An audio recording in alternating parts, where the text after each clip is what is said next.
Hello दोस्तों, toppers तक channel में एक बार फिर से स्वागत है आप सभी का। ये इंग्लिश मीडियम का मेरा पहला वीडियो है और मैंने इस वीडियो में लाइन बाय लाइन एक एक लाइन की क्या मीनिंग हो सकती है और यहाँ से क्या क्वेश्चन हो सकते हैं, कौन से क्वेश्चन प्रीवियस ईयर में आए हुए हैं, वो सारे एक साथ हम देखते हुए चलेंगे। दोस्तों, ये ज्योग्राफी का पहला चैप्टर रिसोर्स एंड डेवलपमेंट है। हम इसे अच्छे से समझने की कोशिश करेंगे और सभी बच्चों से यह रिक्वेस्ट है कि वीडियो को कम्प्लीटली पूरा ज़रूर देखें और वीडियो को देखने के बाद कमेंट सेक्शन में जाकर कमेंट ज़रूर करें। लाइक, शेयर एंड सब्सक्राइब भी करें आप सभी बच्चे, और इंस्टाग्राम और टेलीग्राम चैनल से ज़रूर जुड़ें। टेलीग्राम चैनल पे जब हमारा वीडियो कंप्लीट हो जाएगा तब टेलीग्राम चैनल पे आपका जो PDF है वो भी अवेलेबल आपको मिल जाएगा। तो आप सभी बच्चे टेलीग्राम चैनल से ज़रूर जुड़ें।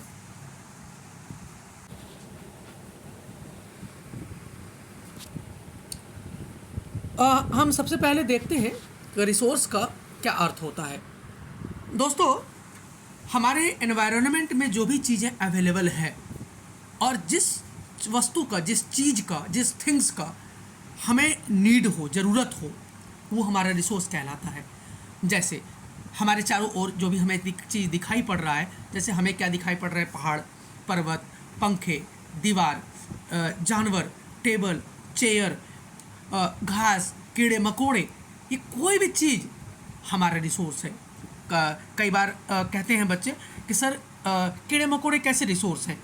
तो दोस्तों, कीड़े मकोड़े मरे हुए जानवरों को खा करके वो मिट्टी की फॉर्म में उसे चेंज करता है, तो डायरेक्ट रूप तो हमें उससे बेनिफिट नहीं है, लेकिन इनडायरेक्ट रूप से वो हमारा रिसोर्स है, क्योंकि वह हमें हेल्प करता है पर्यावरण को क्लीन करके। अब आगे हम देखते हैं, can you identify and name the various items used in making life comfortable in our village and towns. कह रहा है कि क्या आप उन चीज़ों के नाम बता सकते हो, आइडेंटिफाई कर सकते हो, उन आइटम्स के नाम बता सकते हो या आइडेंटिफाई कर सकते हो जिनको आप यूज करते हो, जिनको यूज करने के बाद आपका लाइफ कंफर्टेबल होता है, ईजी होता है, आसान होता है। चाहे आप गांव में रह रहे हो या शहर में रह रहे हो, तो कोई भी व्यक्ति जो गांव में रह रहा है, शहर में रह रहा है, जो जिन भी वस्तुओं का यूज कर रहा है, इस्तेमाल कर रहा है, और उनसे उनका जीवन अगर कंफर्ट हो रहा है, आसान हो रहा है, ईजी हो रहा है, तो उसे रिसोर्स कहते हैं। List the items and names the material used in their making. आप उन सामान का, उन वस्तुओं का लिस्ट बना सकते हो जिन जिन वस्तुओं को आप यूज करते हो और उनसे आपका लाइफ कैसे कंफर्ट होता है। आगे हम देखते हैं,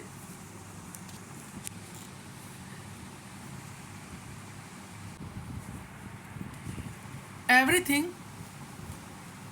available in our environment which can be use to satisfy our needs. कह रहा है एवरीथिंग यानी एनवायरनमेंट में जो भी चीज़ें अवेलेबल है, एवरीथिंग, कुछ भी जिसका यूज हम अपने ज़रूरत को सेटिस्फाई करने के लिए, नीड्स मतलब होता है ज़रूरत, हम अपने नीड्स को, हम अपनी ज़रूरत को सेटिस्फाई करने के लिए, फुलफिल करने के लिए करते हैं, और यह टेक्नोलॉजिकली एक्सेसिबल हो, इकोनॉमिकली फिजिबल हो एंड कल्चरली एक्सेप्टेबल हो, तो हम उसे रिसोर्स कह सकते हैं।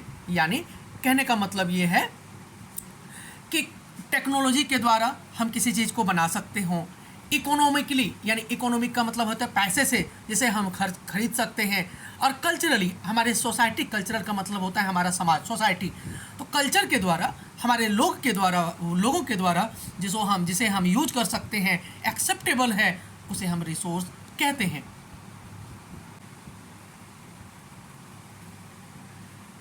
यहाँ पे हम देखेंगे कि interdependent relationship between nature, technology and institutions, कि ह्यूमन बीइंग सबके बीच में है, और क्या है, हमारा नेचर और टेक्नोलॉजी और इंस्टीट्यूशन, इस तीनों के बीच में हमारा जो है वो ह्यूमन बीइंग्स है। यानी ह्यूमन बीइंग्स नेचर का भी इस्तेमाल कर सकता है, टेक्नोलॉजी का भी यूज करता है और इंस्टीट्यूशन का भी यूज करता है, यानी एक दूसरे के ऊपर डिपेंड है।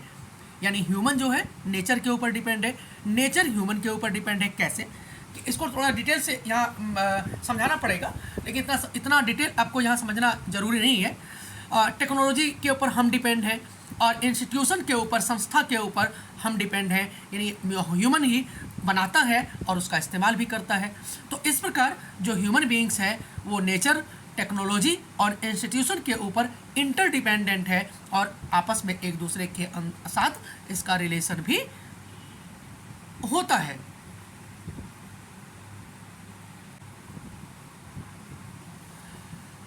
The process of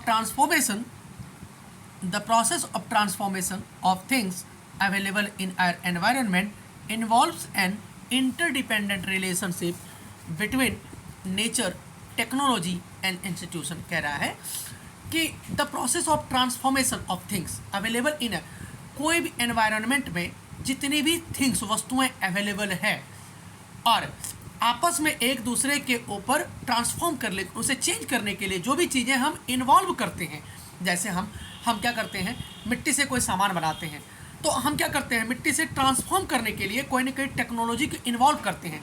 तो इसमें क्या होता है कि interdependent relationship between nature, technology and institution. तो इसमें क्या होता है कि हमारा नेचर, मिट्टी क्या हो गया, नेचर हो गया, टेक्नोलॉजी क्या हो गया, जिस सांचे में हम घड़ा बनाएंगे वो, और इंस्टीट्यूशन क्या हो गया कि जहाँ पे रह करके हम बनाएंगे, जिस संस्था से जुड़ करके कोई काम करेंगे। तो कोई भी काम करते हैं, कोई भी चीज़ें हम बनाते हैं तो वो एक दूसरे के ऊपर इंटरडिपेंडेंट होता है। Human beings interact with nature, human beings क्या होता है, नेचर के साथ इंटरेक्ट होता है।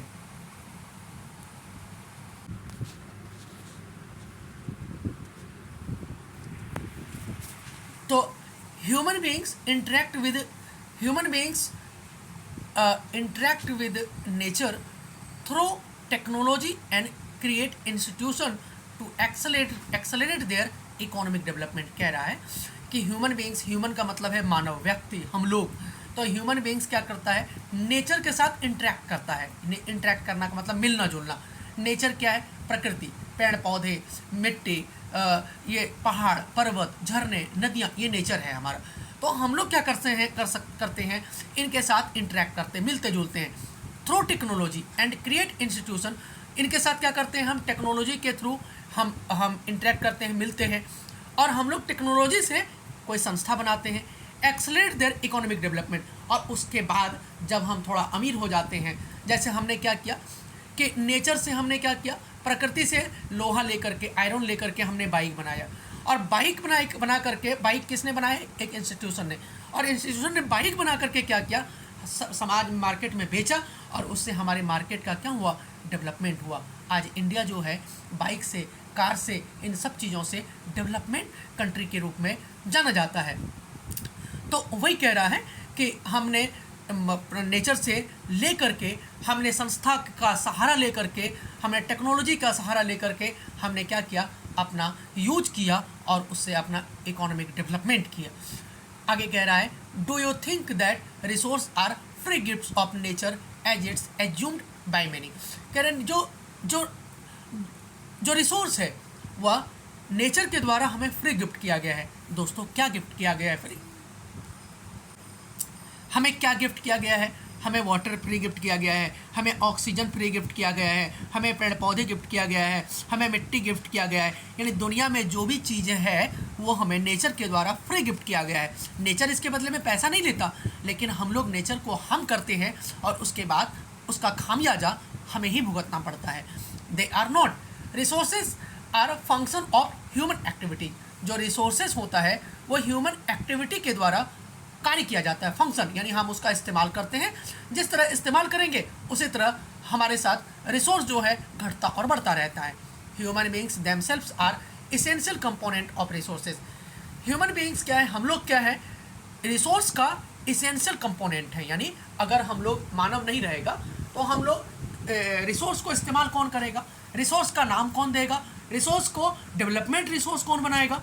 तो हम लोग उसे इस्तेमाल करके, उसका यूज़ करके उसकी डिमांड को बढ़ाते हैं, उसकी जो यूजफुलनेस है, यूटिलिटी है, उसको हम लोग बढ़ाते हैं।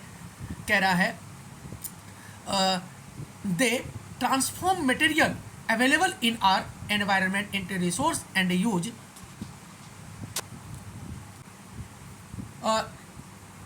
Environment into resource and use them. तो कह रहा है हम लोग क्या करते हैं, जो भी हमारे एनवायरनमेंट में अवेलेबल है उसको हम लोग ट्रांसफॉर्म करते हैं, एक वस्तुओं से दूसरे वस्तु बनाते हैं। जैसे हमारे एनवायरनमेंट में गेहूँ अवेलेबल है, हम लोग उससे आटा बनाते हैं, हम लोग उससे बिस्किट बनाते हैं और कई सारे प्रोडक्ट हम लोग बनाते हैं। तो हम लोग क्या करते हैं, एक प्रोडक्ट से दूसरा प्रोडक्ट में उसे ट्रांसफॉर्म कहते हैं, चेंज करते हैं, बदलते हैं। These resources can be classified in following veg. हम लोग क्या करते हैं इसके कि क्लासिफाइड करते हैं कि भाई रिसोर्सेज क्या होता है और कितने प्रकार का रिसोर्स होता है।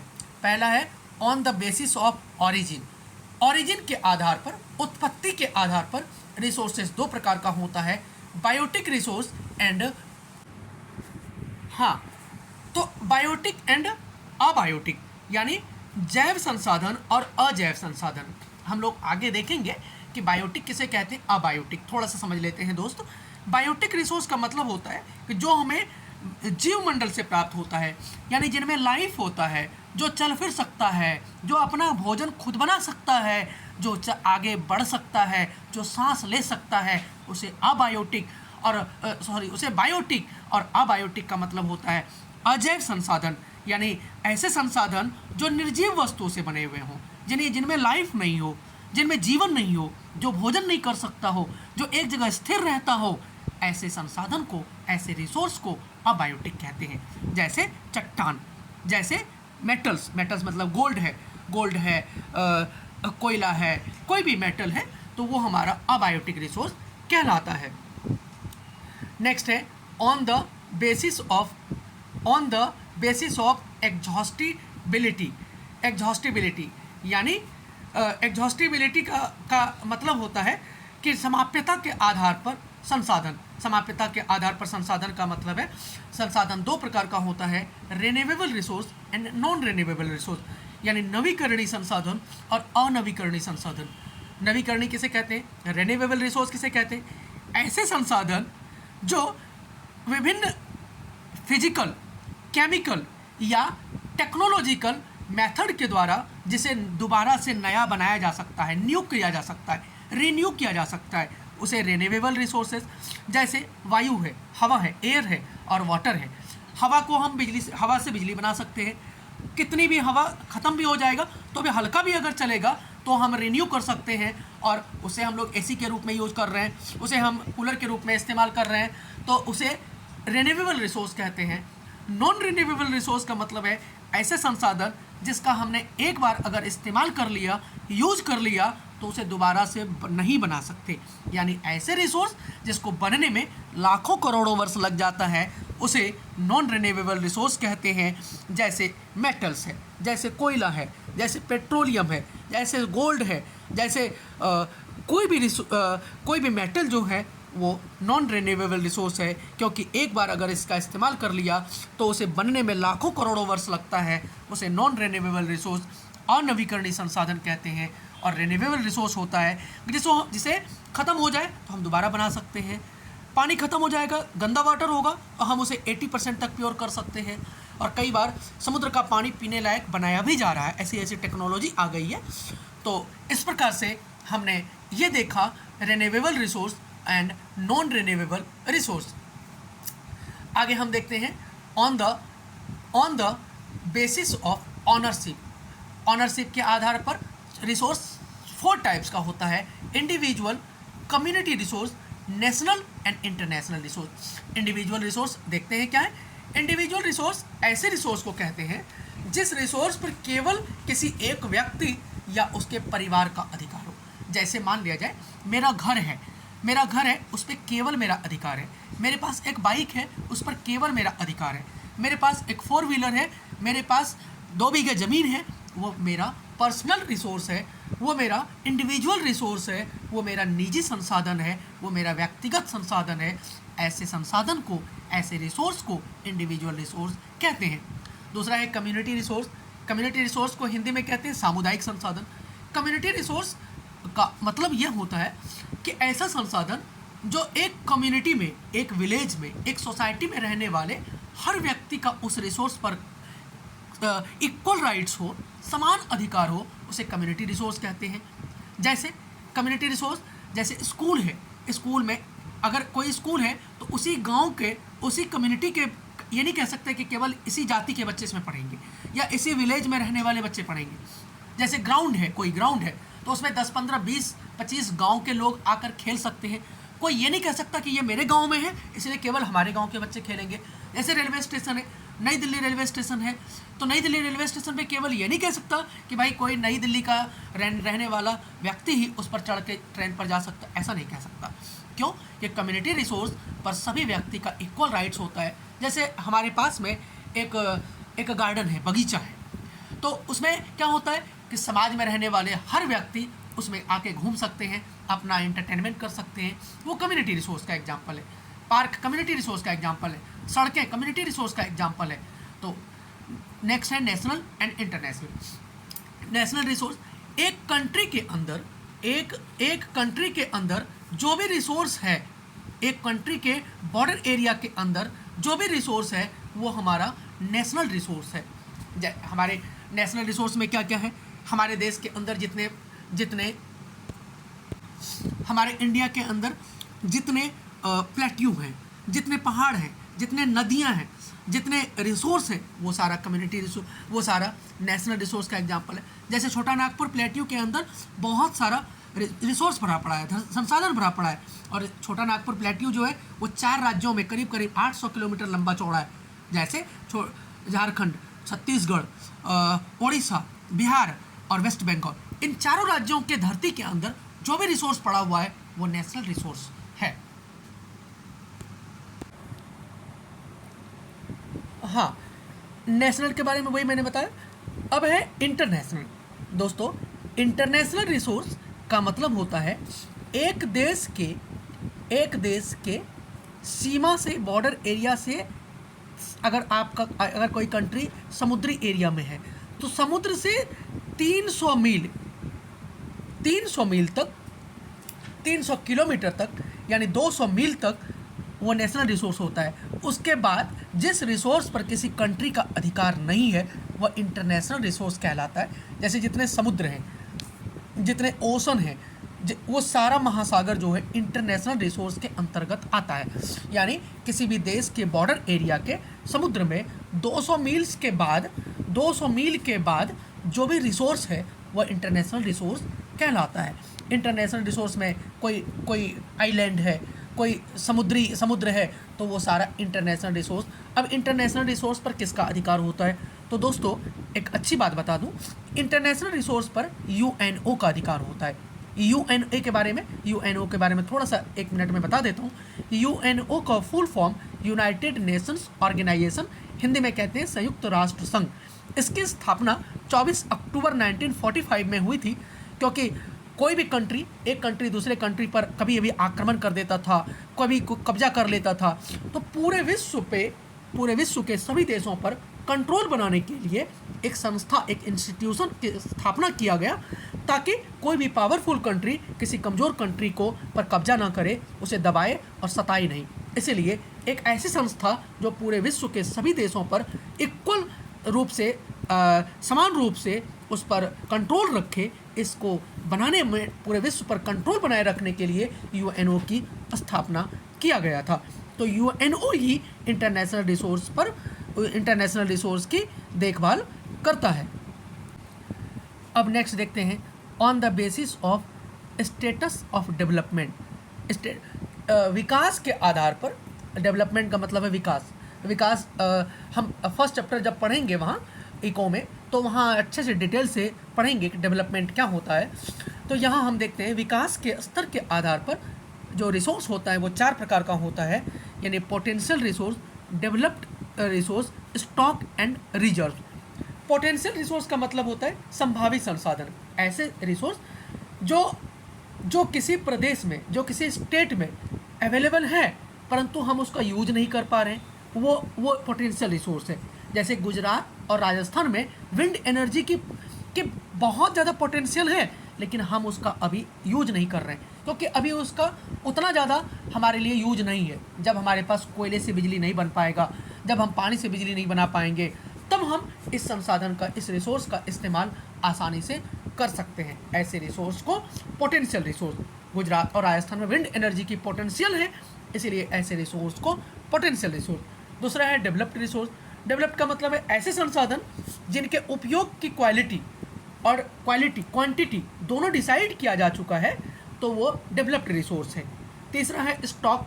स्टॉक रिसोर्स का मतलब होता है कि एनवायरनमेंट में जो भी चीज़ें अवेलेबल हैं और हमारे टेक्नोलॉजी के अभाव में हम लोग उसका इस्तेमाल नहीं कर पाए हैं, बट हमारे पास स्टॉक हैं, तो ऐसे रिसोर्स को स्टॉक रिसोर्स कहते हैं। कोई भी रिसोर्स, जैसे हमारे समुद्र के आसपास पानी बहुत अवेलेबल है, तो हम उससे क्या कर सकते हैं, बिजली बना सकते हैं, या हम लोग एग्रीकल्चरिंग कर सकते हैं, तो हमारे पास स्टॉक है, हम उससे आने वाले टाइम में हम उसका इस्तेमाल करेंगे। या जैसे हमारे छोटा नागपुर प्लेट्यू में, यानी हमारे पास अबरक की बहुत प्रचुर संभावना है, स्टॉक है हमारे पास।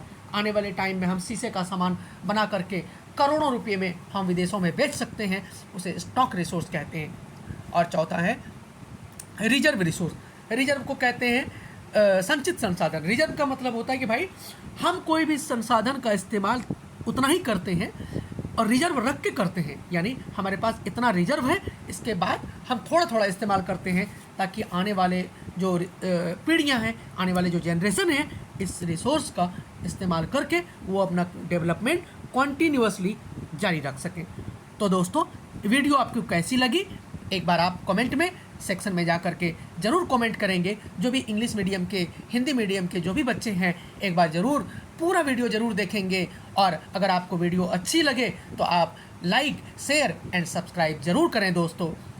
धन्यवाद। जय हिंद,